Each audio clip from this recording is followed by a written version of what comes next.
hope you're doing amazing.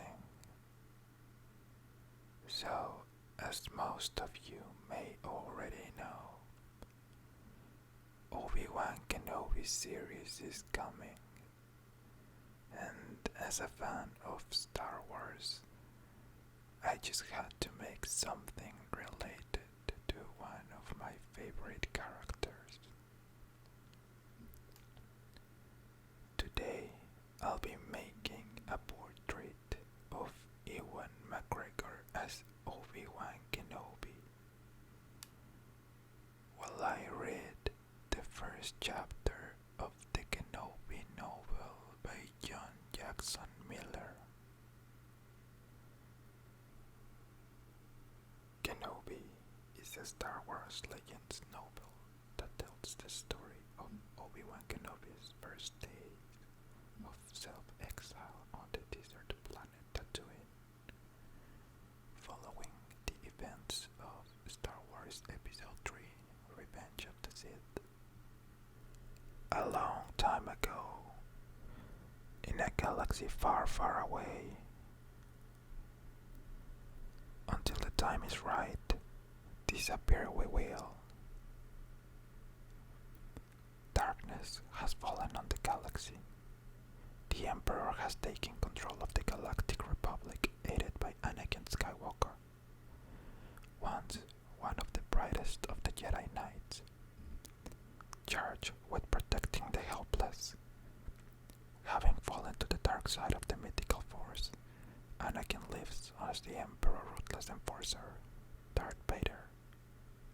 But hope also lives in the form of Anakin's infant son, protected by Anakin's friend and former mentor, Obi-Wan Kenobi.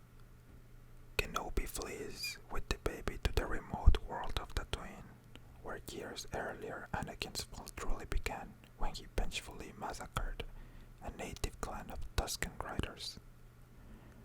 Unaware of that event, and still believing that he killed Anakin in their desperate duel, Kenobi settles into a new role, watching over the child and his adoptive family, the Larses, from a distance. But hiding is difficult for one accustomed to action, and even Desert Tatooine has those who require the help of a Jedi. Prologue. It's time for you to go home, sir. While Ulbrich woke up and looked at his empty glass. What's that you say? The green-skinned bartender prodded to the all-human on the shoulder. I said it's time for you to go home, Master Ulbrich. You have had enough. That ain't what I meant, Ulbrich said, rubbing the crust from his bloodshot eyes. You called me sir, and then master. He leered suspiciously at the barkeep. Are you an organic or a droid? The bartender sighed and shrugged. This again, I told you when you asked earlier. My eyes are large and red because I'm a Turo. I called you what I did because I'm polite, and I'm polite because I'm not some old moisture farmer deranged from too many years out in the... Because the white-whiskered man interrupted. I don't do business with no droids. Droids are tips. The lot of them. Why would a droid steal? To give to other droids, Ulbrich said. He shook his head. The bartender was clearly an idiot. What would the bartender started to ask? Never mind, he said instead. He reached for a bottle and refilled the old farmer's glass. I'm going to stop talking to you now. Drink up. Ulbrich did exactly that. To Ulbrich's mind, there was one thing wrong with the galaxy. People. People and droids. Well, those were two things. But then again, wasn't it wrong to limit what was wrong with the galaxy to just one thing? That was how the old farmer's thinking tended to go, even when he was over. In 60 standard years of moisture farming, Ulbrich had formed one theory about life after another, but he had spent enough of the early years working alone. Odd how not even his farm hands wanted to be around him. that all his notions had piled up unspoken. That was what visits to town were for, opportunities for Ulbricht to share the wisdom of a lifetime, when he wasn't getting robbed by diabolical droids pretending to be grand bartenders. They weren't supposed to allow droids in that Unix joint. That was what the ancient side outside the Anchorhead bar said.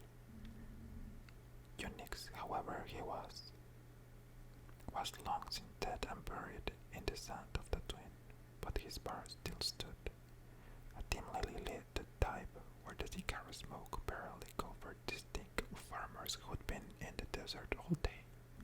Ulbricht seldom visited the place, preferring an oasis establishment closer to home, but having traveled to Anchorhead to chew out the evaporator parts supplier, he had stopped in to fill his canteen. Now, half a dozen long ales later, Ulbricht began thinking about home. His wife was waiting for him there, and he knew he had better go. Then again, his wife was waiting for him there, and that was reason enough for him to stay. He and Magda had had a horrible fight that morning over whatever it was they'd fought about the night before. Ulbricht couldn't remember what that was now, and it pleased him. Still, he was an important man, with many underlings who would steal him blind if he was away too long. Through a gaze, Ulbricht looked to the crown on the wall. There were numbers there, and some of them were upside down and dancing. Ulbricht scowled. He was no fan of dancing. Ears buzzing, he slid off the bar stool, intent on giving the digits a piece of his mind.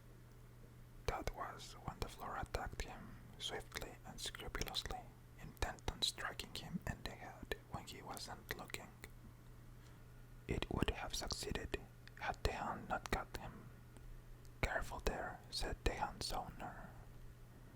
Blearily-eyed, Ulbricht looked up the arm and into the hooded face of his rescuer. Blue eyes looked back at him from beneath sandy-colored eyebrows. I don't know you, Ulbricht said. Yes, the bearded human responded, helping the old farmer back onto the stool. Then he moved a few paces away to get the bartender's attention. The brown-cloaked man had something in his other arm. Ulbricht now saw a bundle of some kind. Alerted, Ulbricht looked around to see whether his own bundle was missing before remembering that he never had a bundle. This isn't a nursery, the bartender told the newcomer, although Ulbricht couldn't figure out why. I just need some directions, the hooded man responded. Ulbricht knew many directions. He had lived long enough on the Twin to visit lots of places, and while he hated most of them and would never go back, he prided himself on knowing the best shortcuts to them, certain that his directions would be better than those provided by a droid pretending to be a Duros. Ulbricht moved to intervene. This time he got the railing himself. Ulbricht looked back warily at the glass on the bar.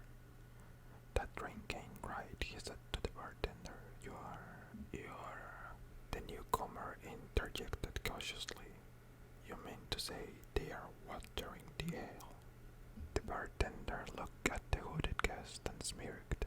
Sure, we always add the scarcest thing on the Twin to our drinks. We rake in the credits that way. Ain't what I mean, Ulbricht said, trying to focus. You've done slipped something in this drink to put me out, so you can take my money. I know your city types. The bartender shook his bald head and looked behind him to his similarly hairless wife, who was washing up at the sink. Close it up, Yona. We've been found out. He looked at the hooded stranger. We've been piling customary bodies in the back rooms for years, but I guess that's all over now, he said jokingly. I won't tell us all, the newcomer said, smiling, in exchange for directions and a bit of blue milk if you have it. Ulbrich was puzzling through that exchange when the bartender's expression turned to one of concern. The old farmer turned to see several young humans entering through the arched doorway, cursing and laughing. Through his gaze, Ulbrich recognized the drunken rowdies. The two in their 20s were brother and sister Mullen and Bickagold, hellion spawn of Ulbrich's greatest competitor out west, Orengold. And their cronies were here too, said Grobo, the big menace, who could outlive the loader droid, and at just a little over half his size, young Jabba Caldwell, son of one of Ulbrich's neighbors. Get that kid out of here, the bartender yelled when he saw the teenage tag along. Like I told the other guy, the daycare's around the block. At the reference, Ulbrich heard catcalls from the young punks, and he noticed his savior turning to face the wall with his bundle, away from the troublemakers. Bickagold shoved past Ulbrich and grabbed a bottle from behind the bar. She paid the churros with an obscene gesture. Her fellow hooligans had moved on to the helpless victim. Yuna, the bartender's wife, catching the startled churros woman with a pile of empties on her tray, spun her around for sport, causing mouths to fly in all directions. One struck the shaggy head of a patron at a nearby table. The Wookiee rose to register his towering disapproval. So did Ulbrich, who had disliked several generations of cults and didn't mind helping to put this generation in its place. He staggered to a table near the group and prepared to raise his objections. But the Wookiee had precedence, and Ulbrich felt the table he was leaning against falling anyway, so he decided to check things out from the floor. He heard a scuffling sound and only vaguely registered the arrival of the bartender's wife, who scuttled into cover beside him. The Wookiee backhanded said, sending him across the room and into the table of some people Ulbrich was pretty sure were thieves, even though they weren't droids. He eyed the green-skinned, long-snouted Rhodians all afternoon and evening, wondering when they would arrest him. He knew henchmen for Jabba the Hutt when he saw them. Now, their table opened it. The dogs moved chairs overturning as they shot to their feet and reached for their guns. No blasters, Ulbrich heard the bartender yell as customers stampeded for the exit. The goal didn't do a bit of good. Trapped between advancing attackers, the Colts, who had drawn their pistols when the Wookiees struck their comrade, began firing back at the Rhodians. Young Jabba might have fired his weapon too. Ulbrich saw had the Wookiee not lifted him from the ground. The Titan held the howling boy aloft, about to hurl him into a wall. The bearded newcomer knelt beside Ulbrich against the bar and leaned across him towards the bartender's wife. Take care of this, the man said, placing his bundle in her hands. Then he dashed into the fray. Ulbrich returned his attention to the bar fight. Above him, the Wookiee threw Jabba at the wall, but somehow boy and wall never met. As Ulbrich craned his neck to see, Jabba's flailing body flew in an unnatural curve through the air and landed behind the bar. Stunned, Ulbrich looked to see if Yuna had seen the same thing, but she was frozen in terror, eyes squeezed shut. Then a blaster shot struck the floor near them. She opened her eyes. With a scream, she shoved the bundle into Ulbrich's hands and crawled away. Ulbrich turned his own frightened eyes back to the brawl, expecting to see the Wookiee beating Jabba to a pulp. He saw, instead, the hooded man holding Jabba's blaster and pointing it at the ceiling. The man fired once at the light glove suspended overhead. A second later, Unix joint was in darkness, but not silence. There was the Wookiee's howl, the blaster shots, the shattered glass, and then there was the strange humming sound, even louder than the one in Ulbricht's ears. Ulbricht appeared to peer around the edge of the table, shielding his body, but when he did, he could make out the silhouette of the hooded man lit by a wash of blue light, and stray blaster bolts of orange ricocheting harmlessly into the wall. Dark figures surged forward, the criminal Rhodians, but they fell away, screaming as the human advanced. Ulbricht slid back behind the table, trembling. When quiet finally came, all Ulbricht could hear was a gentle rustling inside the blanket on his lap. Fumbling for the utility light he carried in his pocket, Ulbricht activated and looked down at the bundle he was holding. A tiny baby with a wisp of blonde hair gurgled at him. "Hello," Ulbricht said, not knowing what else to say. The infant could. The bearded man appeared at Ulbricht's side, lit from below by the portable light. He looked kindly, and not at all fatigued by whatever he had just done. "Thank you," he said, taking the child back. Starting to rise, he paused. "Excuse me, do you know the way to the Lars homestead?" Ulbricht scratched his beard. "Well now, there's 4 or 5 ways to get there." "Let me think of the best way to describe it." "Never mind," the man replied. "I'll find it myself." He and the child disappeared into the darkness. Ulbricht rose now, turning the light onto the room around him. There was no good Mullengold, being revived by his no good sister, as Jave limped towards the open doorway. Ulbricht could just make out the Wookiee outside, evidently chasing after Zed. The bartender was in the back consoling his wife. Java's box lay dead on the floor. The old farmer slumped back down again. What had happened in here? Had the stranger really taken on the dogs alone? Ulbricht didn't remember seeing him with a weapon. And what about Jave, who seemed to hang in the air before he dropped behind the bar? And what was that blaster flashing blue light? Ulbricht shook his aching head, and the room spun a little. No, truth was, he just couldn't trust his besotted eyes. No one would risk his neck against Java's dogs, and no one would bring a baby to a bar fight. No decent person anyway. Certainly not some hero type. People are just no good, Ulbricht said to no one. Then he went to sleep. Meditation. The package is delivered. I hope you can read my thoughts, Master Qui-Gon. I haven't heard your voice since that day on Polis Massa, when Master Yoda told me I could commute with you through the Force. You'll remember that we decided I should take Anakin's son to his relatives for safekeeping. That mission is now accomplished. It feels so strange being here, at this place, and in this circumstance. Years ago, we removed one child from Tatooine, thinking him to be the galaxy's greatest hope. Now I have returned one with the same goal in mind. I hope it goes better this time, because the path to this moment has been filled with pain.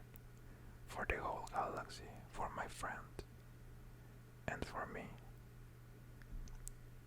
I still can't believe the Jedi Order is gone, and the Republic corrupted and in the hands of Palpatine, and Anakin corrupted as well. The holobits I saw of him slaughtering the Jedi younglings in the temple still haunt my dreams, and shatter my heart into pieces, over and over again. But after the horror of children's deaths, a child may bring hope as well. It's as I said, the delivery is made. I'm standing on a ridge with my riding beast, at the Twin Yubi, looking back at the Lars homestead. Owen and Beru Lars are outside holding the child. The last chapter is finished. A new one has begun. I'll look for a place nearby, though if I hang around too long, I half expect Owen will want me to move someplace else farther away. There wisdom in that I seem to attract trouble even in such a remote place as this. There was some mischief yesterday at Anchorhead, and before that some trouble in one of the spaceports I passed through. None of it was really about me, thankfully, or why I'm here. But I can't afford to react to things as Obi-Wan Kenobi anymore. I won't be able to turn on my lightsaber without screaming Jedi Knight to everyone around. Even on Tatooine, I expect someone knows what that is. So this will be it. From here on out, as long as it takes, I'm minding my own business and staying out of trouble. I can play Jedi for this world and help save the other worlds at the same time. Isolation is the answer. Out on the periphery, though, should be another story. I can already feel time moving differently, to the rhythm of the desert. Yes, I expect things will be slower. I'll be far from anywhere, and alone, with nothing but my regret to keep me company. If only there were a place to hide from those. Part 1, Chapter 1, The Oasis. Everything cast to shadows. The sons had determined this at the dawn of creation. Brothers they were until the younger son showed his true face to the tribe. It was a sin. The elder son attempted to kill his brother as was only proper, but he failed. Burning, bleeding, the younger son pursued his sibling across the sky. The wily old star fled for the hills and safety, but it was his fate never to rest again, for the younger brother had only exposed his face. The elder had exposed his failures, and others had seen it, to their everlasting sorrow. The first Sand People had watched the battle in the sky. The sons, duly covered in shame, turned their wrath on their witnesses. The Sky Brothers gazed toward the mortals, burning through flesh to reveal their secret selves. The Sand People saw their shadows on their sands of Tatooine and listened. The younger spirit urged attack. The elder told them to hide, counsels from the condemned. The Sand People were condemned as well, always walking with the twin shadows of sacrilege and failure beside them. They would hide their faces. They would fight, they would trade, and they would run. Most Sand People struck at night, when neither Sky Brothers could whisper to them. A Yark preferred to hunt at dawn. The voices of the shadows were quieter then, and the settlers who infested the land could see their doom clearly. That was important. The elder son had failed by not killing his brother. A Yark would not fail, had never failed in killing settlers. The elder son would see the example and learn now. Tuscans, a Yark charged toward the old farmer who had given the cry. The rider's metal gather fee smashed into the human's naked chin, shattering bone. A Yark surged forward, knocking the victim to the ground. The settler struggled, gagging as he tried to repeat the cry. Tuscans. Years earlier, other settlers had given the name to the Sand People who obliterate Fort Tuscan. The riders back then had welcomed the name into their tongue. It was proof the walking parasites had nothing the Sand People could not take. But Ayark couldn't stand to hear the proud name in the mouths of the appalling creatures, and few were as ugly as the bloody settler now riding on the sand. The human was ancient, apart from a bandage from a recent head injury. His whitish hairs and withered flesh were exposed to the sky. It was horrible to see. Ayark plunged to hefty crater feet downward, its metal flange crushing against the settler's ribcage. Bones snapped. The weapon's points went fully through, grinding against the stone surface beneath. The old settler choked his last. The Tuscan name again belonged to only the Sand people. Immediately, Ayark charged toward the low building, a short distance ahead. There was no thought to it. No predator of the twain ever stopped to reflect on killing. A Tuscan could be no different. To think too long was to die. The human nest was wretched thing, something like a scato hive, scum molten and shaped into a disgusting half bulb, buried in sand. This one was formed from the false rock of theirs to the sin stone. Ayark had seen it before. Another shout. A pasty white biped with a bulging cranium appeared in the doorway of the building, brandishing a blaster rifle. Ayark discarded the Gaddafi and lunged, ripping the gun from the startled settler's hands. Ayark did not understand how a blaster rifle tore its victim apart, but understanding wasn't necessary. The thing had a use. The marauder put it to work on the settler, who had no use. Well, that wasn't exactly true. The settlers did have a use, to provide more rifles for the Tuscans to take. It might have been a funny thought if Ayark ever laughed, but that concept was as alien as the white-skinned corpse now on the floor. So many strange things had come to live in the desert and to die. Behind, two more riders entered the structure. Ayark did not know them. The days of going into battle flanked by cousins were long since past. The newcomers began flipping crates in the storage area, spilling contents. More metal things. The settlers were obsessed with them. The warriors were too, but it wasn't time for that. Ayark barked at them. The youths didn't listen. They were not Ayark's sons. Ayark had but one son now, not quite old enough to fight. Nor did these warriors have fathers. It was the way these days. Mighty tribes had become mere war parties, their ranks constantly evolving as survivors of one group melted into another. That Ayark led this raid had all bespoke their misery. No one on the attack had lived half as long as Ayark had, or seen so much. The best warriors had fallen years before. These youths certainly wouldn't live to vie for leadership. They were fools, and if Ayark did not kill them for their foolishness, they would die some other way. Not this morning, though. Ayark had chosen the target carefully. This farm was close to the jagged Juntland waste, far from the other villages, and it had a view of the pile structures by which the residents wrecked water from a sky none could own. The fewer spires evaporators, the farmers called them the fewer settlers. Now, it would seem there were none, except for the young warriors, fumbling all was quiet. But Ayark, who had lived to see 40 cycles of the starry sky, was not fooled. A weapon stood beside the doorway leading outside. The old humans left by accident. Rifle to silvery mouthpiece, Ayark sniffed. No, with one swift motion, Ayark smashed the weapon against the door jamb. The rifle had been used to kill a Tuscan. The smell of sweat from another day still clung to the stock.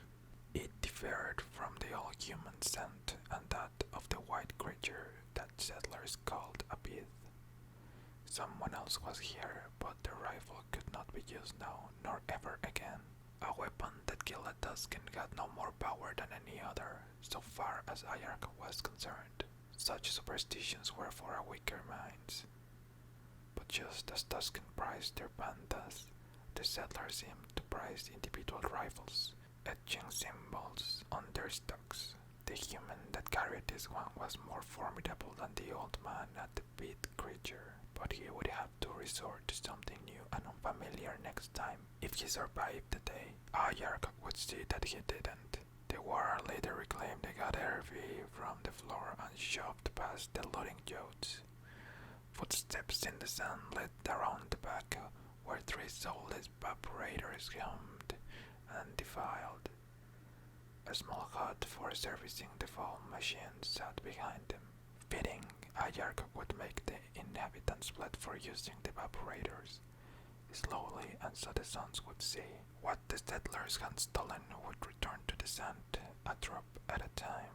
Roar, roar, Ayark called, straining to remember the old words. We is here in peace. No answer, of course, there would be none, but someone was surely inside and had heard the words. The warrior was proud of remembering them. A human sister had joined Ayark's family years ago. The Tuscans often replenished their numbers by kidnapping. The band needed reinforcements now, but would not take anyone here. The settlers' presence so near the wastes was too great an offense. They would die, and others would see, and the young Lando would be left alone. The other warriors filed from the house and surrounded the service hut. The Tuscans numbered 8. None could challenge them. Cloth-wrapped hands curled around the shaft of an ancient Caterpie. Ayark inserted the trunk, the curved end of the weapon, into the door handle. The metal door creaked open. Inside, a quivering trio of humans huddled amid spare parts for the thirst machines. A black-haired woman clutched a swaddled infant, while a brown-haired male held them both. He also held a blaster pistol. It was the owner of the busted rifle, and Ayark could tell he was missing the weapon now. Swallowing his fear, the young man looked right into Ayark's good eye. You go. We are not afraid. Settlers lie, Ayark said, the strange words startling the humans almost as much as they startled the other Tuscans. Settler lies. 8 Caterpie lifted to the sky, their spear points glinting in the morning light. Ayark knew some would land true, and the old sky brother above would see again what real bravery was. The sound echoed over the horizon. As one, the war party looked north. The sound came again, louder this time. Its meaning was unmistakable. The youngest Tuscan in the party said it first. Great Dragon. The warrior child spun and stumbled over his own booted feet, landing mouthpiece first in the sand. The others looked at Ayark, who turned back towards the hut. The war leader had seen enough human faces to read expressions, but even to a seasoned marauder, the visages were startling. The farmer and his wife didn't just appear relieved, they looked defiant. In the presence of a Krite, the greatest predator the twin knew after the Tuscans. Yes, Ayark saw, and that wasn't all. The young mother was clutching something beside the baby in her free hand. Ayark barked a command to the warriors, but it was too late. With the horrific sound in the air, none would stand. The 2 looters from early nearly trampled the fallen youth as they darted away, trying to remember where they'd set their stolen goods. The others clutched their Caterpie to their chest and fled behind the main hut. Wrong, wrong, this wasn't what Ayark had taught them, not at all. But they scattered before they even knew where the dragon was, leaving their leader alone with the settlers. The young farmer kept his blaster pointed at Ayark, but did not fire. Perhaps he'd calculated the risk, deciding the unfired weapon was more of a deterrent than a shot by a shaky hand. It didn't matter. If the settlers had hoped for a distraction, they had gotten one. Ayark snorted and stepped backward, then rose swirling. The warriors were running this way and that. Ayark yelled, but no one could be heard over the din. There was something natural about the sound, but what? No one would pretend to be Krite Dragon. If any could, it would never sound so mechanical. No mistaking that, Ayark thought. The moan of the dragon had resolved itself into a head-splitting shrill, far beyond the capacity of any lungs. It was coming loudest from a new source, immediately apparent, a horn attached to one of the silver spires in the middle of the farm, and there were similar sounds emanating from over the hills to the north and east. Ayark stood in the middle of the yard, cut every raised aloft. Brodora, Brodora, Brodora, fake. The young looters appeared again, running over a crest back towards the farm. Ayark exhaled through rotten teeth. At least someone had heard over the racket. Now, at least, maybe they could. Blast fire! An orange blaze enveloped one of the runners from behind. The other turned in panic only to be incinerated as well. Ayark crouched instinctively, seeking cover behind the curious vibrator. Wahoo! A metallic wave, copper and green, swept over the dune. Ayark recognized it right away.